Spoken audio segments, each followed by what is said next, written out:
Good evening. The Dolores County Broadcasting Network presents the DCTV Evening News Program for October 9th, 2019. Camera people tonight are Brant and Tanner. Video engineer, sound and producer is yours truly. Teleprompter and prompter, Myra. News anchors are Nolan and Hannah. Our meteorologist, Aubrey. And this is your news director, Lynn. Now, the news.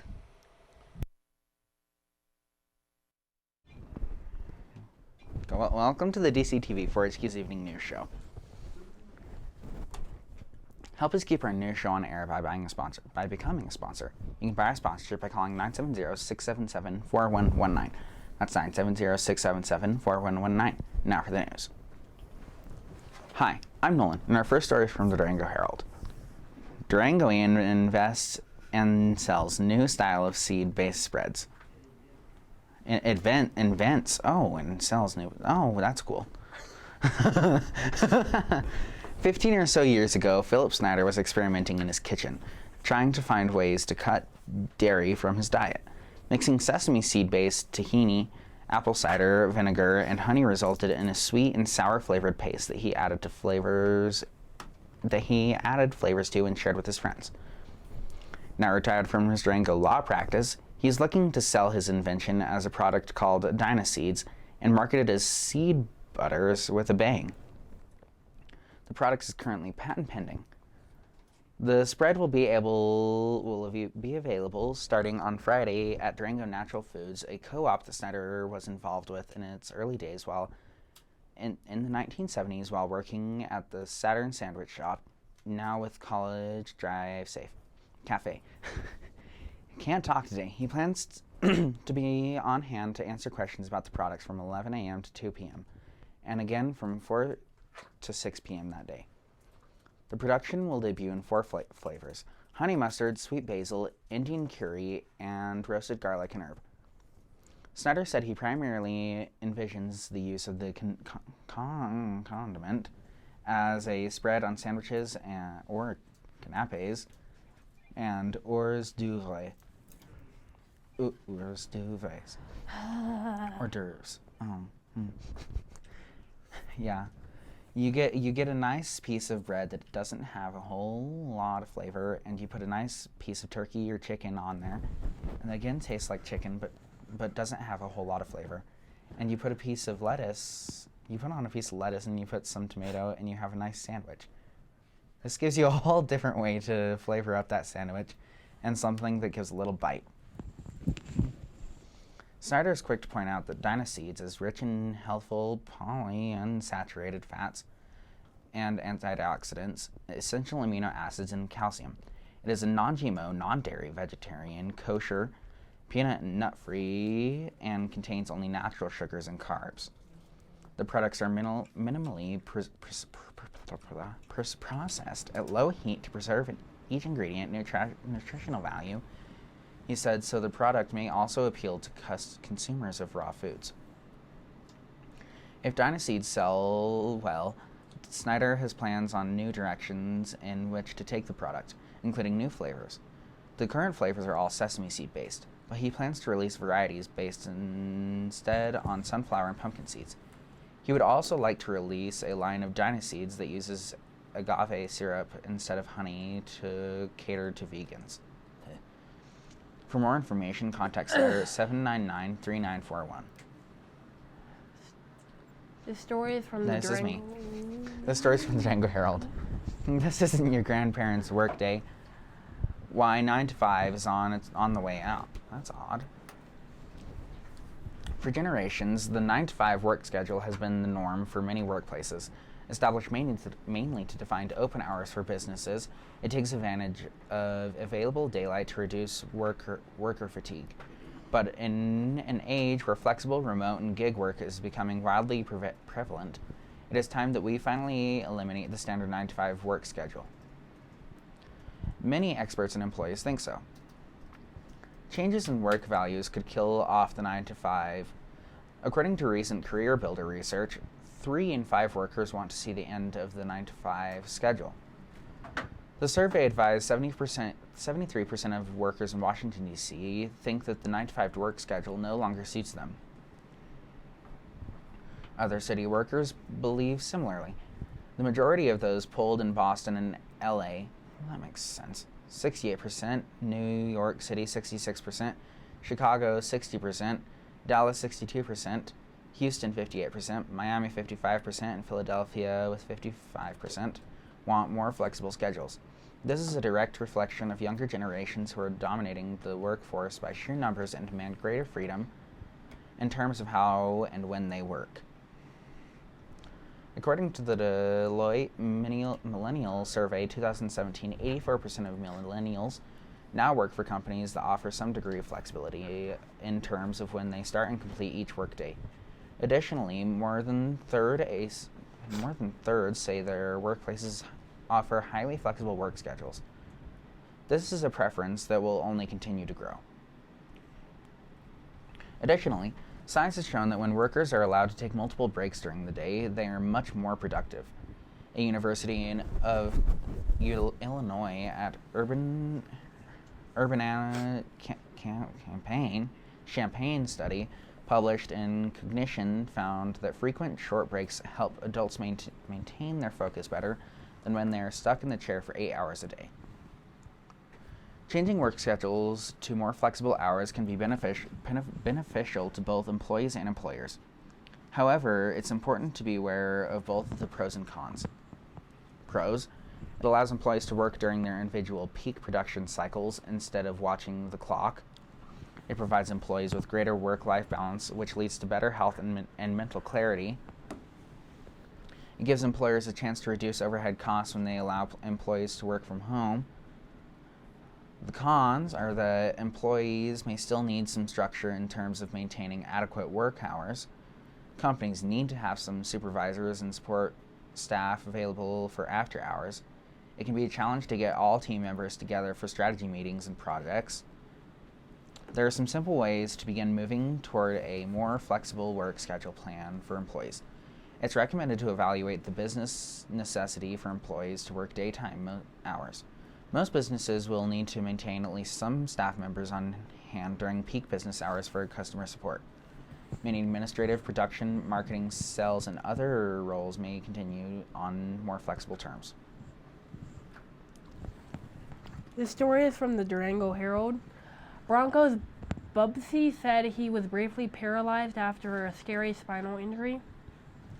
Broncos cornerback Devontae Bubsy says he was paralyzed for half an hour Sunday after wrenching his neck in the second quarter of the Denver's 20-13 win over the Los Angeles Chargers.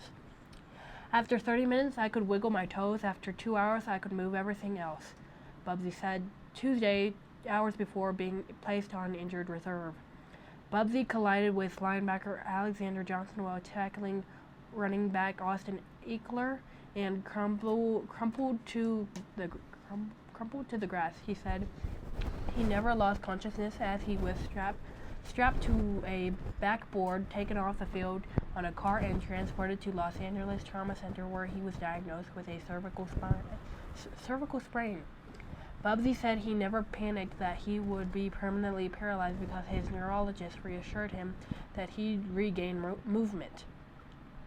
I was just calm and trusted what the doc said. What the doc was saying, he said Bubsy, who was able to walk out of the hospital and rejoin his teammates following their win. I was ready to get up out of Los Angeles. I was happy to rejoin my team on a plane ride back here. Bubsy said Bubsy was walking gingerly 48 hours after injuring his neck. I'm good. I'm just moving, so I'm just kind of weak. Once I'm able to just strengthen up my muscles, I'll be able to go. I'll be good to go. Bubsy's injuries was reminiscent of one former Broncos linebacker Zaire Anderson sustained on January 1st, 2017 against Oakland when he dived while covering a punt and jammed his neck on a teammate's hip. Knocked unconscious, Anderson didn't regain feeling until he was in the ambulance on the way to the hospital. Bubsy was making his second start Sunday in place of injured knee agent Bryce Callahan. Foot and nose tackle Mike Purcell replaced Adam Gotsis, giving two Bronco starters who played in the ill-fated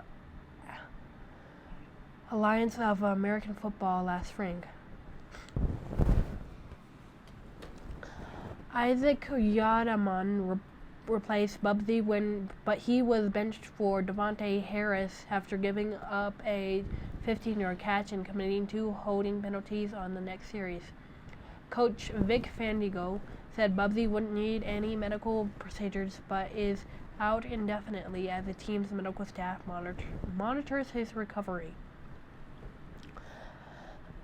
Bubsy is hoping to play again this season, although it's unlikely with the Broncos already having a new rookie quarterback, Drew Lock, RB, running back Theo Redrick, and others on the IR.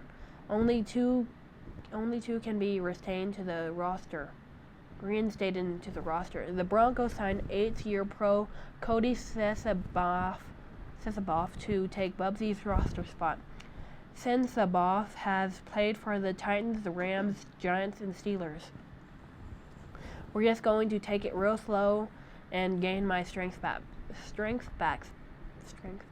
Bubsy said. So I don't really have a timetable, but hopefully pretty soon my plan is to come back and play. This story is from the Denver Post. Colorado. Weather. When, where, and how much snow you can expect to see during tomorrow's storm. Oh, it's going to snow tomorrow. Do your homework, kiddos. Thursday's snowfall across the Denver metro area almost certainly won't be significant enough to close schools. Oh, but we're not in Denver, so whatever. But while it probably won't wind up in the record books or shut down schools and businesses, the season's first measurable snowfall for the Denver metro area could lead to some slick spots Thursday. It could also be a hit-or-miss type of snowfall, with some parts of the metro area seeing little to no accumulation, while others end up with several inches. The National Weather Service office in Boulder is calling for 2 to 3 inches of snow in the immediate Denver area on Thursday, based on their official forecast posted on Tuesday night. The foothills and mountains, particularly north of Interstate 70, could see more than 6 inches of snow by the time it ends Thursday night. A powerful cold front will blast through the Front Range late Wednesday night, dropping temperatures from a high near 80 on Wednesday down to the upper 20s by Thursday morning. Along with the urban corridor, the snow is expected to begin during the pre-dawn hours Thursday, so roads may be slick by Thursday mornings driving to work. That said, snowfall amounts look mostly light before and during Thursday morning commute. On top of that, Wednesday's warmth, highs will be near 80 degrees, will likely to keep the ground warm and reduce accumulations on area roadways, at least initially. While some areas, particularly in the foothills and along the Palmer Divide, will have snow-covered roads, Thursday's morning commute should feature lighter snowfall and little to no accumulation on area roadways, though icy patches are still possible. After the initial dusting of snow Thursday morning, however, there are a few factors in place that could complicate the forecast later in the day. The jet stream, the meandering ribbons of strong winds that plays a huge role in our weather will move overhead, creating narrow bands of heavier snowfall that may create some localized higher snowfall totals. These exact areas are typically hard to pinpoint in advance. Snow will be lighter during the morning hours, but could increase in intensity as the jet moves overhead and conditions are possible, which can result in convective snow bands and localized heavier amounts. The National Weather Service wrote in its Tuesday evening forecast discussion. Temperatures will cool into the 20s, further increasing the possibility that snow could quickly accumulate under one of those heavier bands. While most areas will receive a short burst of heavier snowfall, some could see it for a few hours, and that's where the snow could pile closer to 4 or 5 inches. By Thursday night, any snow will gradually give way to few flurries and the coldest night of the season. Temperatures will drop into the teens and perhaps close to 10 degrees on Thursday night and Friday morning. Weird news from the HuffPost. Squirrels did totally nuts thing to a car. Squirrels squirreled away more than 200 walnuts under the hood of a car in Pittsburgh. Holly Persick said she smelled burning while driving her Kia on Monday. She popped the hood and discovered the critters had been storing their food for winter, which they'd taken from a walnut tree in her yard around the engine. The animals had also patted the hood with mounds of grass. They were everywhere, under the battery, near the radiator fan. Her husband, Chris Persick, told CNN of the stash. The walnuts on the engine block were black and smelled like they were definitely roasting, he added. The couple pulled out most of the walnuts themselves. Mechanics at the local garage removed even more, enough to fill half a trash can from areas of the engine the Persicks couldn't reach. Reported CBS Pittsburgh. The vehicle was otherwise damaged. Chris Persick issued a little PSA on Facebook allowing the discovery.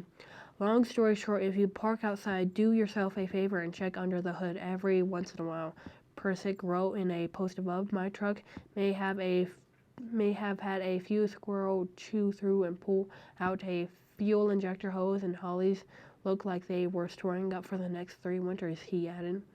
It was absolutely nuts, pun intended.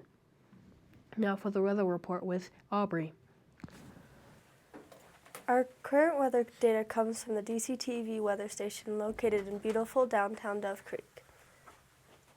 The current temperature is 67 degrees. Today's high was also 68 degrees. The low was 46 degrees.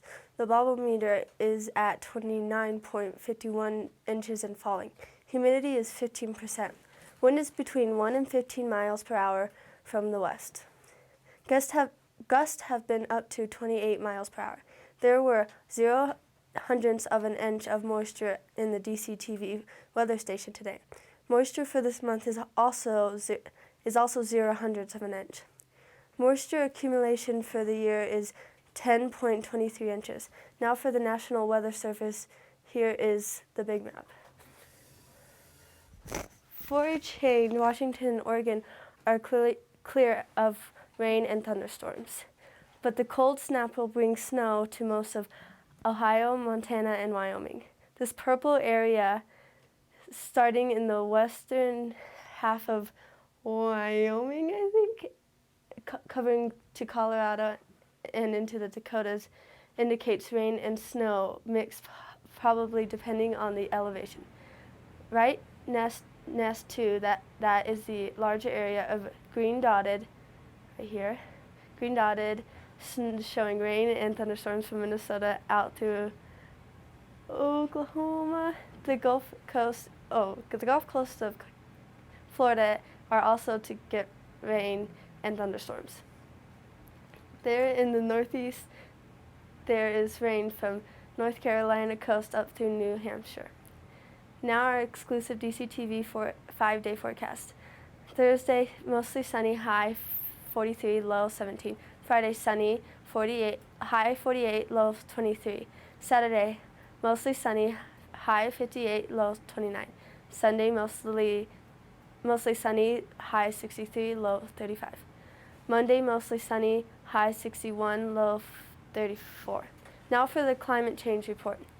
CO2, carbon dioxide, is considered a greenhouse gas and is one of the principal causes of climate change.